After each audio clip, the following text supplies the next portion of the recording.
सुत ऋषि को सौनक पचारिले शुकଙ୍କ मुखरू जोग एवं मुक्तिर मार्ग ठारू भक्ति मार्ग श्रेष्ठ बोली शुणिबा परे परीक्षित महाराजा आउ कि प्रश्न कले ताहा आम सभारे कुह। से कथा शुणिले आम्भे माने मध्य भव तरंगिणी पार हेबो। ए जगत रे जीवन धरी जे नीति हरि कथा न शुणे तार जीवन व्यर्थ हुए। पशु माने घास खाआंती, पानी पियंती, मलमूत्र त्याग करते, अज्ञान भाव से जी थांते। कुकुर, घुषुरी, ओट आउ गध आदि पशुंक भली ए मनीषर जीवन। जो कानरे कृष्ण नाम शुणा जाई नाही से कान जेमिति कांधरे थिबा गात परी। जो आखि कृष्ण रूप न देखिछि से अंध संगे समान।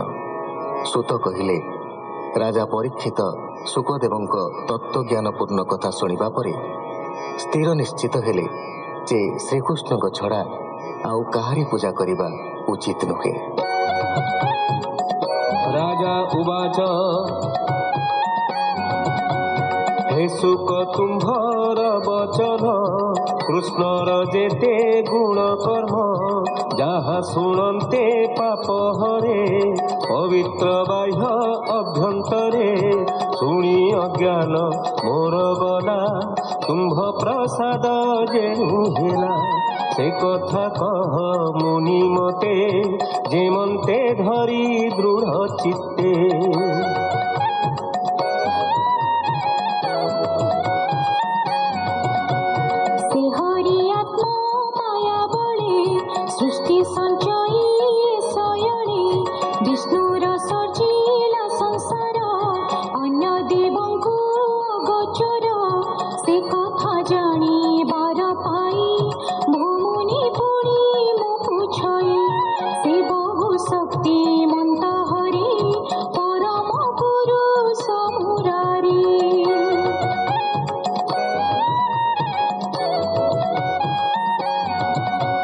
जेमन्ते पाड़ी पुण हरे जे काणे जेबा शक्ति धरे आत्मा को आत्मा करी खेला कुहुकमते विष्णु लीला सृजई पाणई संघरे माया त्रिगुण रूप धरे जेमन्ते ब्रह्मा विष्णु हर क्रीडन करे दामोदर।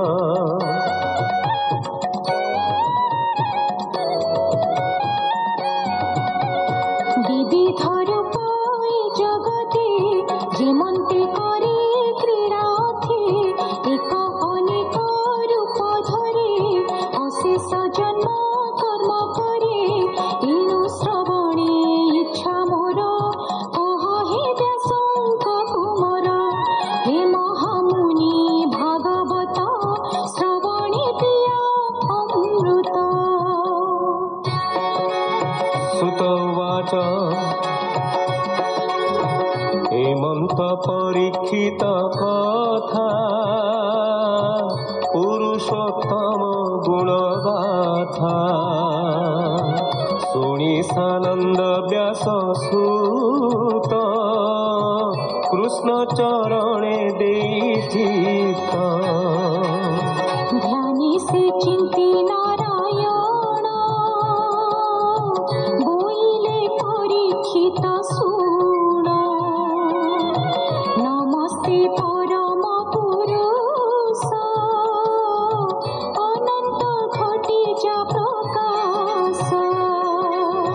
लीला बिहारे सृष्टि करे पाणई पुणी से संहारे हेड़े तिनी शक्ति धरे जंतुर अंतरे बिहारे। तीनुता मार्ग उपलक्ष्य करिब काहार बासक्य नमस्ते सात्वत बच्चल कुचुगी गणीय गोचर। समे प्रकाश सर्वठारे जंतुंक बाह्य अभ्यंतरे जानाम श्रवण कीर्तन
তপ দান করে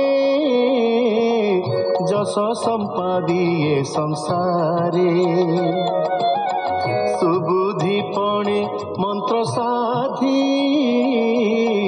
মঙ্গল কর্মকু আরাধি সর্বপ্রভবশীল যেহি তা পাদ পদ্মে মৌনময়ী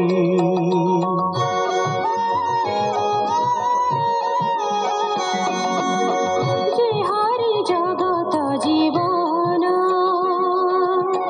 আত্মজ্ঞানীଙ୍କ আত্মধন ইতি নিবেদ যার দেহ যে ধর্মময় তপময় निर्मल तपे जोगी जाने ब्रह्मा शंकर अनुमाने नाना प्रकारे ध्याने चिंती जारूप केहि न देखंती